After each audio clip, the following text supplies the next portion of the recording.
Part 3, here's the interview with Elon Musk and the rest of the DOGE crew. We finally asked the one question on our mind. Who's big balls? It's me. That should be obvious. Why do they call you big balls? I just said it as my LinkedIn username. Okay. Well, people on LinkedIn take themselves like super seriously, and they're pretty adverse to risk. And I was like, well, I want to be neither of those things. So I said it, and honestly, I didn't even think anyone would notice. Yeah. So what do you LinkedIn do? is so cringe. What does big balls do? Right now, I'm working on some payment computer stuff. So one of our initiatives is to root out fraud and waste. And to do that, we started looking at the payment computers. And as mentioned earlier, like there is no accounting of what payments actually go to in the payment computer. So like you look at a specific line item, like $20 million, and you're like, okay, well, what is this money going to? And for the majority of payment systems, it's like, well, we don't really know. And Yeah, they're like, what? That would be the response. Is this the most basic responses? Yeah, yeah. that's the most common response. What do you say when people just say, I don't know? Well, it's a huge cause for concern because like the upstream thing, which is distributing the money, literally has no checks and no accountability to the actual American taxpayer. So it's a huge vector for fraud, waste, and abuse. Do these people not respect taxpayer money? I mean, there's no incentive to if you work in the government. I think the incentives will always decide the outcomes. Yes. Do you guys feel like you're putting yourself at risk by doing this because you're stirring up so much hostility by these people ripping us off? 100%. Well, we don't need to speculate about that. You can see online in the protests that they make that very clear. I mean, I've been hanged in effigy many times. And there have been people that have actively advocated at these violent protests for my death, and also advocated for the death of the people at DOGE. I think the young folks of us have gotten hate mail, threats from reporters and the public alike. I think, speaking for myself, I dropped out of Harvard and came here to serve my country. And it's been unfortunate to see, lost friendships. Most of campus hates me now. But I think fundamentally, I hope people realize through conversations like this that reform is genuinely needed. And if there's one, I think this is important to say, if there's one group of people who really have a shot of success, it's the people here. They're up until 2 a.m. Monday through Sunday. DOGE does not recognize weekends. We're working all the time. What inspired you to drop out of Harvard to do this? There's a lot of reform that's needed. I think the value of this and the impact here is so much more vast than anything you could learn in a classroom doing computer science. And you guys are sleeping here, I'm hearing. You guys are up all night. You have this meeting at 10 o'clock every Wednesday? We'll probably go back to work right after this. Yeah. You're going back to work after this? Yes. Right. It's almost 11 o'clock. So that's early. That's early. It's early? Can I go to bed? It's an incredible work ethic. You guys should be really, really proud of yourself.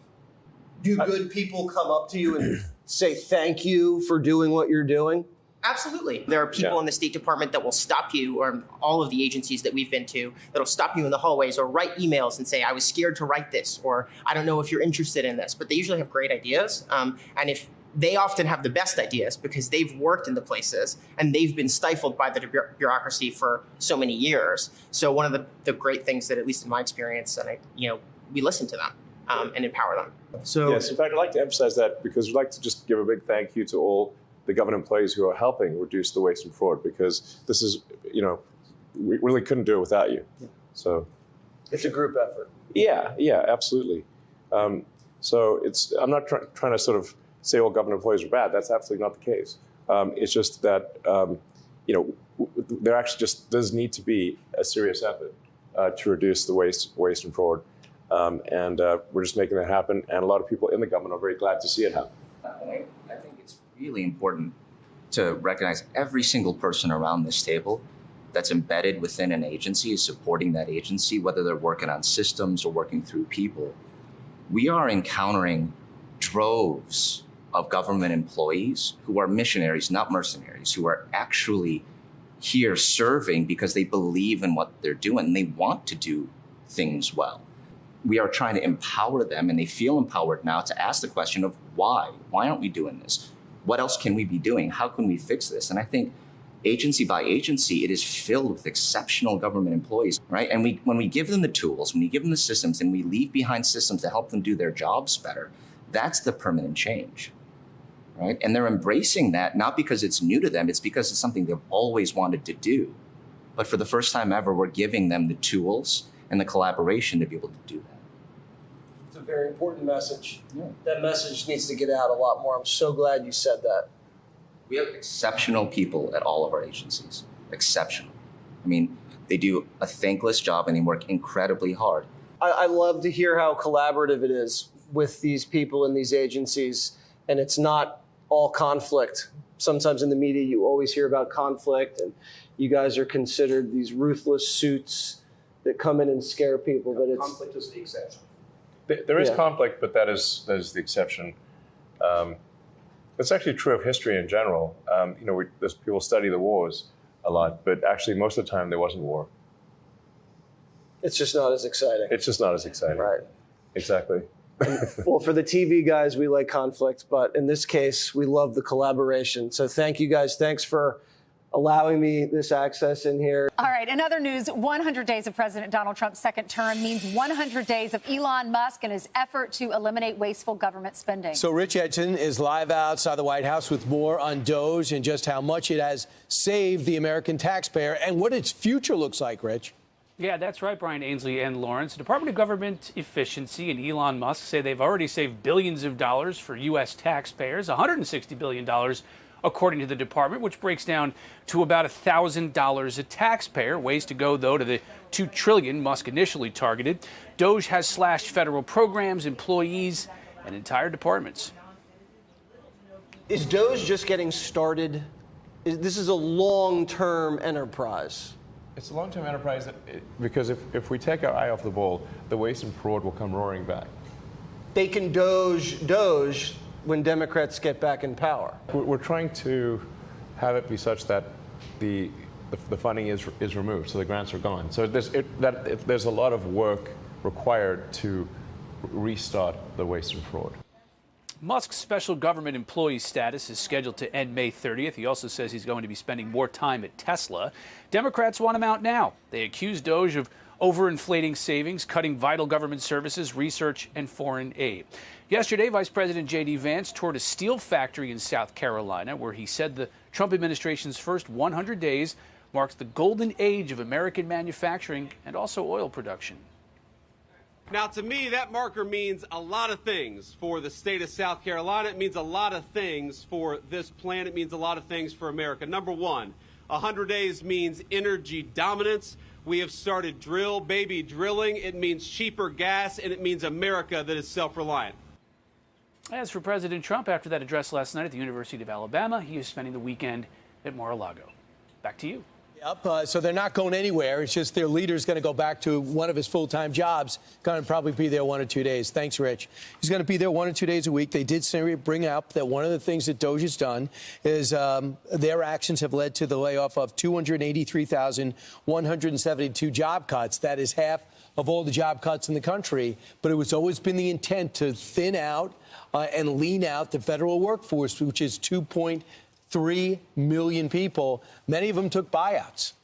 Yeah, to get paid through September. If you took that deal, you had to sign up, what was the beginning of February, and then you were paid through September. Many of those people left and got other jobs, so they're getting 2 paychecks now. Well, I'm concerned really about if a new House comes in during the midterms or a new Senate. In 4 years, implement this. I feel like they're just going to put all this stuff put in place. So I'm just curious, when they do this big, beautiful bill, if they can put some guardrails in place where they can't just reallocate all this stupid spending on all this nonsense wasteful gender studies nonsense. That's why elections have consequences. That's why if you vote conservatives, this is what you get. If you don't like it, then you vote the other way. But Elon did say he put into place safeguards so that doesn't happen. When you take away a contract, in order to get another contract, you have to fill out all the paperwork. It takes time. So it would take a long time to get back to where we were originally. But you mentioned in the first hour the Iron Mountain limestone mine. It's this mine that's about an hour outside of Pittsburgh, and it's where retirement forms, folders, all the documents from people who work in federal government services when they retire. It takes about 6 months for that retirement to go through because all this paperwork is done by hand. It's stored in manila envelopes, cardboard boxes, and there are 10,000 applications per month. So it takes a long time to go through everybody's files. But there are a lot of people that work at the mine. There's 700 plus people that operate 230 feet underground. So if they do close down this mine and make it all on computers, then to make it quicker, your retirement quicker, those people do stand to lose their jobs. So maybe we could train them to do the computer system. So it's already happening electronically, and this can't be reversed. No one would want to. Here's what DOGE has done with the mines, and this is their game plan to modernize retiring and getting Social Security. If somebody wants to retire, they can't because it takes 6 months to compile the paper and carry the paper into a mine where it is stored. And also, all the calculations are done by hand. Everything has to be 2025. Reconciled, adjudicated. This is thicker than the Lord of the Rings trilogy. Yeah. And if I had to process this, I would rather do my taxes in the dark than have to go through this. And so what we're doing is we're bringing this process online with modern software. And I'm excited to share that as of tonight, we have 25 retirees going through an entirely online retirement process in the government for the very first time. It sounds so simple. Yes, and it's great collaboration with retirement services inside OPM. So this has always been their dream, and we're just here to help accelerate it. 90s, right? It sounds like something we'd be talking about in the 90s. Like, oh, this is our first, we have computers, and we have the first 25 people retiring. All of the people that are complaining about DOGE in Congress, they didn't try to fix this. Obama didn't try to fix this. Joe Biden didn't try to fix this. All of them could have fixed this only because of Elon Musk and DOGE and Donald Trump. This is getting But it's fixed. indisputable the gains that they've made. It's indisputable that now if you're going to want to get money from the government, you have to write what you're actually getting it for and be accountable after you get paid. This is certain things with systems, nothing to do with jobs, that are just gains. And that young man that went to the mines, he showed you that thick stack of one person's retirement. That's one person. Right. I'm Steve Ducey. I'm Brian Kilmeade. And I'm Ainsley Earhart. And click here to subscribe to the Fox News YouTube page to catch our hottest interviews and most compelling analysis.